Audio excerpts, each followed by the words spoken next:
जो आपकी स्क्रीन पर आपकी पुस्तक स्पर्श भाग 2 नज़र आ रही है, जिसके अंतर्गत आज हम कैफ़ी आज़मी की कर चले हम फिदा पढ़ेंगे। इनका नाम अतर हुसैन रिजवी था, जिनका जन्म 19 जनवरी 1919 को उत्तर प्रदेश के आजमगढ़ में हुआ था। आगे चलकर ये कैफ़ी आज़मी नाम से मशहूर हुए। कैफ़ी आज़मी की गिनती उर्दू के कवियों की पहली पंक्ति में की जाती है।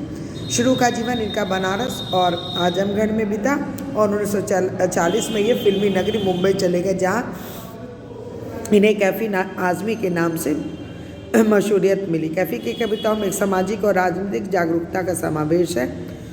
अपने युवावस्था में मुशायरों में ये भाग लेते थे और इन्होंने फिल्मों में सैकड़ों बेहतरीन गाने लिखे। 10 मई 1902 को इस दुनिया से इनकी रुखसती हुई।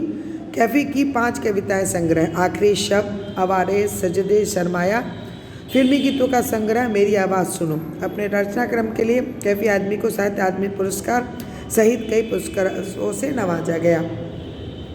इनके परिवार में उनके 3 बड़े भाई भी शायर थे। इनकी पत्नी शौकत आज़मी, बेटी सवाना आज़मी मशहूर अभिनेत्रियाँ हैं। अब बच्चों हम लोग पढ़ते हैं कर चले हम फिदा। प्रस्तुत गीत हकीकत नामक फिल्म के लिए लिखा गया था। यह फिल्म युद्ध की पृष्ठभूमि पर बनी थी। इसमें देश के लिए अपने प्राणों की आहुति देने वाले सैनिकों के हृदय के उद्गार व्यक्त किए गए हैं। उन्हें अपने किए पर गर्व है। वे देशवासियों को प्रेरणा देते हैं कि वे आपसी मतभेद भुलाकर देश सेवा करें। उन्हें अपने देशवासियों से काफ़ी इच्छाएं हैं। वो अपने देश को अपने प्रिय देशवासियों के हाथ में सौंपते हुए संसार को छोड़कर आगे का सफ़र करते हैं। कर चले हम फिदा जान वतन साथियों, अब तुम्हारे हवाले वतन साथियों।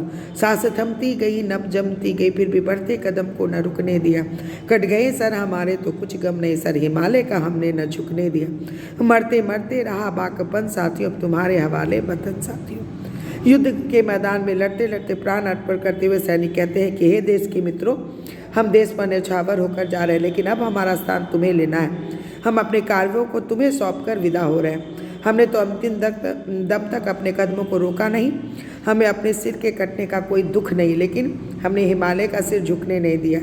अर्थात हमने देश की मान को घटने नहीं दिया। हम अंतिम सांस तक अपने कर्तव्य पथ पर अडिग रहे। बच्चों दूसरी पंक्ति है, जिंदा रहने के मौसम बहुत है, मगर जान देने की रुत रोज आती नहीं। इश्क और हुस्न और इश्क दोनों को रिस्वा करी, वो जवानी जो खून से नहाती नहीं। आज धरती बनी है दुल्हन साथियों, अब तुम्हारे हवाले वतन साथियों। कवि कहते हैं कि सैनिक कह रहे हैं कि जीवन में जिंदा रहने के कई अवसर मिलते हैं, लेकिन गौरवपूर्ण मृत्यु का अवसर बार बार नहीं मिलता।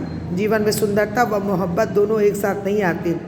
इसमें इन्हें एक दूसरे से नाराज़गी रहती है। यदि जवानी में देश व परोपकार के लिए खून नहीं बहा तो जवानी व्यर्थ है। आज देश की धरती दुल्हन बनी हुई है, हम इस पर अर्पण होने जा रहे हैं। अब तुम्हारे हवाले वतन साथियों। राह कुर्बानियों की ना वीरान हो, तुम सजाते ही रहना नए काफिले। फतह का जश्न इस जश्न के बाद है, जिंदगी मौत से मिल रही है गले। बांध लो अपने सर पर कफन साथियों, अब तुम्हारे हवाले वतन साथियों।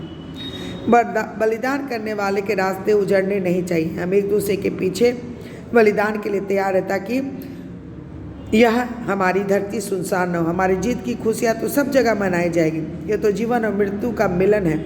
सैनिक कहते हैं कि हमारे बाद आप लोग भी तैयार हैं, क्योंकि अब देश तुम्हारे हाथों में है। आखिरी पंक्ति है बच्चों, खींच लो अपने खून से जमीन पर लकीर, इस तरह फिर आने न पाए रावण कोई। तोड़ दो हाथ अगर हाथ उठने लगे, छू न पाए सीता का दामन कोई। राम भी तुम ही लक्ष्मण साथियों, अब तुम्हारे हवाले वतन साथियों। सैनिक अपने देशवासियों से कहते हैं कि अपने खून को जमीन पर रेखा खींच दो, अर्थात बलिदान के लिए तैयार रहो, ताकि इस ओर कोई रावण अर्थात दुश्मन ना आने पाए। यदि हमारी कोई शत्रुता का हाथ उठाता तो उस हाथ को तोड़ डालो। अब भविष्य में कोई रावण सीता का दामन न छूने पाए, अर्थात देश में नारियां सुरक्षित ना रहे। देश में तुम सभी राम लक्ष्मण के समान भाई भाई हो, इसलिए यह देश अब तुम्हारे हाथों में सुरक्षित रहना चाहिए। बच्चों इस कविता के माध्यम से कवि ने देश के प्रति अपने कर्तव्यों का निर्वाह करने के लिए दिया है। आपके प्रश्न हैं, इन गीतों की कोई ऐतिहासिक पृष्ठभूमि है, सर हिमालय का हमने न झुकने दिया। इस पंक्ति में हिमालय किस किस बात का प्रतीक है?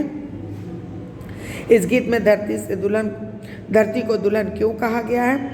गीत में ऐसी क्या खास बात है कि जीवन भर याद रह जाती है?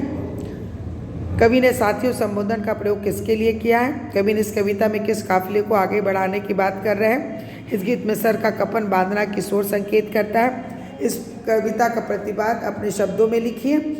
निम्नलिखित का भाव स्पष्ट करिए। सांस थमती गई न जमती गई, फिर भी बढ़ते कदम को न रुकने दिया। खींच दो अपने खूह पर जमी लकीर, खूह से जमी पर लकीर, इस तरफ ना आए रावण कोई। छू न पाए सीता का दामन कोई, राम भी तुम्ही लक्ष्मण साथियों। इसके अलावा आपका भाषा अध्ययन, योग्यता विस्तार, परियोजना कार्य सभी है।